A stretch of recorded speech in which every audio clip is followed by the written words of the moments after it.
Was that a ghost from the Cold War tearing through forbidden skies? The thunder of RAF Typhoons and USAF F-35s shattered the North Sea's calm as they scrambled to intercept a lone jet slicing into a NATO no-fly zone. Cockpit chatter buzzed with disbelief, some thrill-seeker in a vintage warbird daring to disrupt a joint exercise? But when the lead pilot caught the faded markings on the jet's fuselage, his voice faltered and a heavy silence gripped the airwaves. Who was this woman at the helm, and why did a single name on an ancient plane stop two air forces cold? Welcome to Silent Stories, where we unearth legacies that echo through time, proving some heroes never fade. Comment, shadows, if you feel history's pull in this moment. Captain Emily Harper, 42, gripped the worn controls of a McDonnell Douglas F-4 Phantom II, tail number XN 927, her father's jet from the RAF's Cold War glory days. Group Captain James Harper, a legend in RAF lore, had flown this aircraft in a classified 1983 mission that saved 14 lives but cost him his own, erased from history by bureaucratic silence. Emily, once an RAF test pilot until a training crash left her with a permanent limp, had poured 12 years into restoring the Phantom. Every rivet she hammered, every wire she spliced, was a conversation with her father's ghost. His logbooks, their pages brittle and ink faded, guided her through countless nights in a windswept Norfolk hangar. His scrawled note, "Fly true, M," was her North Star. The Phantom's twin engines roared as she climbed through turbulent clouds, the North Sea a churning gray below. This wasn't just a test flight, it was a pilgrimage to honor James Harper, whose sacrifice in 1983 was buried to avoid a diplomatic storm. Emily's childhood was filled with his stories, whispered tales of low-altitude runs over hostile skies, of choices that defied orders to save lives. She hadn't noticed her course drifting into a restricted NATO training zone where RAF Typhoons and USAF F-35s were simulating dogfights under a brewing storm. The radio crackled, sharp and urgent. "Unidentified aircraft, you're in restricted airspace. Alter course to 090 immediately or face interception." The voice belonged to Major Tom Reynolds, USAF, leading a mixed formation of 4 F-35s and 3 RAF Typhoons. His pilots traded smirks over the comms, probably some rich collector in a museum piece, they thought, tempting fate in a no-fly zone. Emily's heart raced, not from fear but from memory. Rain lashed the canopy, but her hands, calloused from years of wrench work, held steady. She'd flown Typhoons in her RAF days, faced worse than the storm. "This is Phantom XN 927, Captain Emily Harper, RAF retired. I copy, adjusting course." Her voice was calm, authoritative, the mark of someone who'd earned her wings.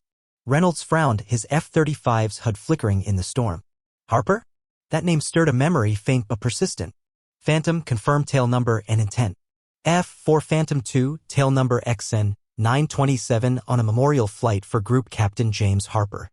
The words hit like a shockwave. XN 927. Reynolds wasn't in his cockpit anymore. He was a 22-year-old lieutenant in 1995 at a USAF base in Germany, listening to a grizzled RAF instructor recount a near-mythical mission. A lone Phantom, defying orders, had flown into Soviet airspace to draw off a MiG squadron, saving a downed NATO recon plane. The pilot, James Harper, never made it back. The mission was hushed up, buried to avoid escalating Cold War tensions. "Control, verify tail number XN 927, priority 1, Reynolds snapped, his pulse quickening. Squadron leader Hannah Cole, leading the RAF Typhoons, chimed in. "Major, that's a ghost jet. Lost in 83. No way it's flying." The formation closed in, their sleek jets cutting through the storm, searchlights catching the Phantom's weathered fuselage. Emily held her course, the old jet shaking but resolute. She wasn't flying for herself, she was flying for her father, whose name adorned no cenotaph, whose story lived only in her heart and a few whispered legends among old pilots. The Interceptor's contrails wove a net around her, modern war machines encircling a relic that refused to bow. Inside the Phantom, Emily's radio buzzed again. "Phantom, this is Typhoon lead. State your purpose, now." Cole's tone was crisp but tinged with curiosity. "This is Captain Harper, James Harper's daughter. I'm flying to honor my father's final mission." Cole's breath caught. She'd grown up in RAF circles, hearing tales of James Harper in hushed tones, a pilot who broke ranks to save lives, whose sacrifice was a race to protect NATO's image. "Control, this is Typhoon lead. Pull classified files on XN 927, authorization Cole Zulu 419. The controller's voice crackled back. Accessing restricted archives. Stand by. Reynolds' mind flashed to that 1995 briefing.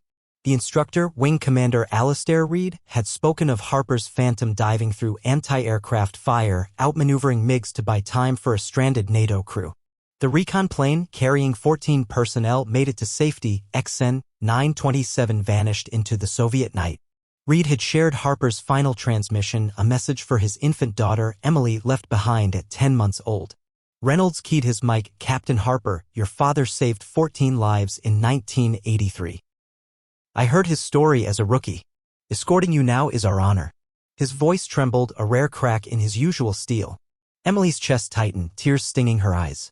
For 12 years, she'd battled to uncover her father's truth, rebuffed by Ministry of Defense clerks, dismissed by historians claiming no records existed, mocked by skeptics who called her restoration a fool's errand. She'd found the Phantom's wreckage in a scrapyard, its frame corroded but intact, and vowed to make it fly again. Every late night in the hangar, every rejection letter had fueled her resolve. Now 2 air forces were listening. The Typhoons and F-35s shifted, forming a diamond pattern around the Phantom, not interceptors but an honor guard. Control archive retrieved, the controller said. Classification, top secret. October 7, 1983, Operation Silent Shield. Group Captain James Harper, F-4 Phantom II, tail number XN 927. Killed in action during unauthorized diversionary flight in Soviet airspace. Mission successful. 14 NATO personnel recovered. Reynolds' voice was taut. Unauthorized? Clarify. Records confirm Harper disobeyed direct orders to stand down. He engaged 4 MiGs alone to protect a downed recon crew. XN 927 was shot down. No survivors. Cole added, her voice low. Mod and NATO buried it to avoid a diplomatic crisis. Harper's name was scrubbed. Emily's hands shook on the stick, the storm's roar fading against the weight of the truth. Her father hadn't just been a hero. He'd chosen 14 lives over his career, knowing he'd face court-martial or worse if he survived. Control? Any recordings? Reynolds asked. 1 audio log. Black box recovery. Degraded quality. Play it. Static flooded the frequency. Then James Harper's voice, steady through the chaos of gunfire and engine strain. This is Phantom XN 927. Recon crew is clear. MiGs on my tail. Tell my daughter Emily. Tell her to fly true no matter the cost. The sky doesn't care about orders. It cares about lives. A burst of static, the scream of a missile, then silence. Emily's tears fell, mixing with the rain on her face. Her father's words weren't just a farewell, they were a code she'd lived by, rebuilding his jet to prove his sacrifice mattered. Captain Harper, Reynolds said, his voice raw with 42 years of buried respect, your father showed us what courage means. He broke protocol to save my brothers in arms. We fly with him today. Cole added, RAF concurs. This isn't an intercept, it's a tribute. The formation tightened, their jet's contrails weaving a salute through the storm. Control, this is F-35 lead. Declaring emergency escort protocol, priority alpha. XN 927 is under our protection. The controller cleared the airspace without hesitation. Emily felt decades of grief and resolve shift. She'd rebuilt the Phantom to keep her father's memory alive, facing naysayers who called her obsessed, officials who denied his mission ever happened. She'd scoured archives, tracked down retired pilots, pieced together fragments of truth from yellowed letters and faded photographs. The hangar in Norfolk had been her sanctuary, where she'd worked alone under flickering lights, her hands scarred from wrestling rusted metal. The Phantom's restoration wasn't just mechanical. It was spiritual. Every component she touched carried her father's legacy. From the cockpit where he'd made his final stand to the tail number, XN 927, she'd repainted with trembling hands. The Typhoons and F-35s held formation, their pilots silent, awed by the legacy unfolding. The storm raged, but the Phantom flew steady, its engines a defiant hum against the wind. Emily's mind drifted to her childhood, raised by her mother after James's death. Her mother, Clara, had kept his memory alive with stories. How he'd taught her to read the stars, how he'd promised to take Emily flying one day. Clara had died 5 years ago, her last wish that Emily finish the Phantom's restoration. Make him soar again, she'd whispered. Now Emily was fulfilling that promise, not just for her parents but for every pilot who'd ever faced an impossible choice. Captain Harper, Cole said over a private channel, I pushed for years to declassify your father's mission. Maud stonewalled it to protect NATO's reputation. You deserve the truth. He died proving duty sometimes means defying orders. Emily's voice was steady despite her tears. He didn't want medals, squadron leader. He wanted to do right. Reynolds nodded in his cockpit unseen. He did. And you're carrying his fire. The formation escorted the Phantom toward RAF Lakenheath, the storm breaking as they descended, sunlight piercing the clouds like a blessing. On the ground crews lined the tarmac, word of the memorial flight spreading like wildfire across NATO bases. The Phantom taxied to a halt, its engines winding down with a weary groan. Emily climbed from the cockpit, her limp pronounced after hours in the cramped seat, but her eyes burned with purpose. Reynolds and Cole approached, helmets off, faces etched with emotion. Captain Harper, Reynolds said, I've carried your father's story since I was a lieutenant. I thought I owed him a debt I could never repay. Today, I see he saved those lives so we could live with purpose. Emily nodded, her throat tight. He'd have wanted that. In the base commander's office, Air Commodore David Patel stood, his presence commanding yet warm. Captain Harper, we owe your father an apology.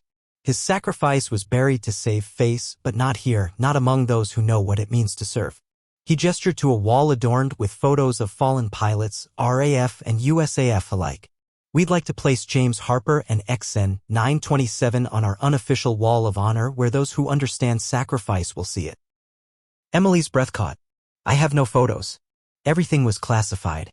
Patel smiled, producing a framed image of James Harper beside the Phantom in 1982, XN 927 gleaming under a Norfolk sun, his smile radiant. A retired wing commander kept this. Now we know why. Young pilots gathered, studying the photo. He looks younger than me, said Flight Lieutenant Michael Grant, barely 25. He was 31, Emily replied, her voice soft. Same age I was when I started rebuilding his jet. Why rebuild it? Asked Captain Sarangwin, a USAF rookie. To remind you, Emily said, that some choices between orders and lives define who we are. My father chose lives. The room fell silent, the weight of her words sinking in. These were pilots trained in precision and protocol, but they were also human, grappling with the truth that sometimes humanity trumped hierarchy. Patel spoke again. We're launching the Harper Courage Initiative, effective immediately. Captain Harper, we'd like you to train our pilots, RAF and USAF, in moral fortitude under pressure. Not from manuals, but from the heart. Emily hesitated, then nodded. She hadn't sought recognition, only truth, but this was a chance to ensure her father's sacrifice shaped the next generation. I accept, she said, not for me, but for him. A year later, Emily stood before a new class of recruits at RAF Lakenheath, the framed photo of James Harper and XN 927 displayed behind her. The auditorium was packed, RAF cadets in crisp blues, USAF trainees in olive greens, all eyes on her. Outside, the Phantom stood on static display, its tail number gleaming under floodlights. What separates duty from defiance? She asked. A young RAF pilot, Lieutenant Chloe Evans, raised her hand. Duty follows orders, ma'am. Defiance breaks them. Emily smiled, a sad edge to it.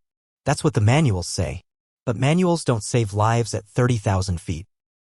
She walked to the window where the Phantom stood alongside modern Typhoons and F-35s.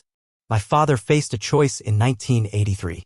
Follow orders and let 14 NATO crewmen die, or break those orders and give them a chance. He chose to save them. The mod called it unauthorized. History calls it heroic. She turned to face the recruits, her voice steady but fierce. You'll all face that moment, maybe in combat, maybe in a crisis where protocol clashes with conscience. Your heart will tell you when a life outweighs a rule. The recruits leaned forward, hanging on her words. Emily continued, sharing fragments of her journey, growing up without her father, raised on his stories by a mother who never stopped believing in him. She spoke of finding the Phantom's wreckage in a Lincolnshire scrapyard, its cockpit shattered but its spirit intact. She described the years of toil, the skeptics who laughed, the bureaucrats who stonewalled. Every bolt I turned, she said, was a promise to my father. Every flight I took was a prayer that his sacrifice wouldn't be forgotten. A USAF captain, John Rivera, raised his hand. Ma'am, how did you keep going when everyone told you to stop? Emily paused, her eyes drifting to the Phantom outside. Because I wasn't just rebuilding a jet. I was rebuilding a truth. My father taught me that the sky doesn't care about medals or paperwork, it cares about what you do when no one's watching. The room was silent, the recruits absorbing a lesson no simulator could teach. Emily shared more of her father's story pieced together from fragments she'd uncovered. In 1983, James Harper had been a rising star in the RAF, tipped for Air Marshal. But during Operation Silent Shield, a NATO recon plane went down in Soviet airspace, its 14 crewmen stranded under enemy radar. Orders came to stand down, too risky, too close to escalating the Cold War. James, in XN 927, ignored the command. He flew low, dodging radar, drawing 4 MiGs into a chase. His Phantom, outdated even then, danced through the sky, taking hits but buying time. The recon crew was extracted by a daring helicopter rescue. James's jet was last seen trailing smoke over the Baltic. His final transmission, recovered years later, was for Emily. She played a restored version of that audio for the recruits, the static-filled voice filling the room. Tell my daughter, Emily, the sky is her home. Fly true. The cadets sat in awe, some wiping tears. He didn't just save lives, Emily said. He showed us that courage sometimes means being called a rebel. A young RAF pilot lingered after the lecture. Captain Harper, will we ever serve where doing right doesn't mean breaking rules? Emily considered it.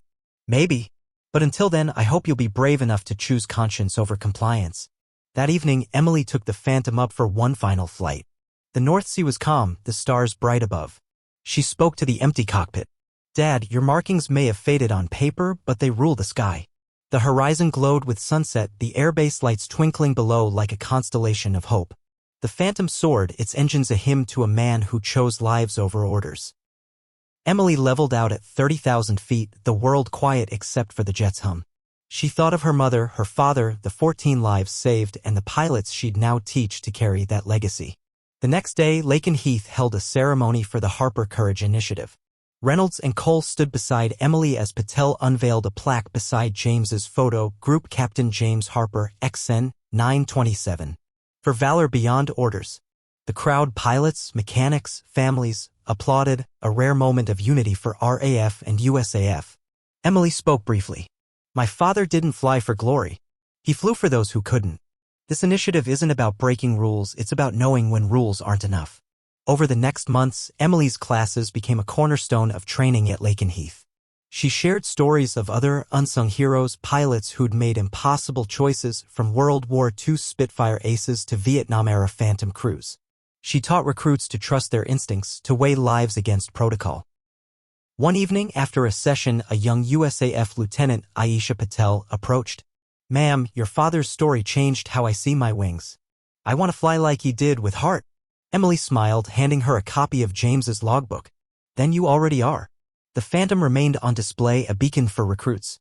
Emily often sat in its cockpit reading her father's notes, feeling his presence.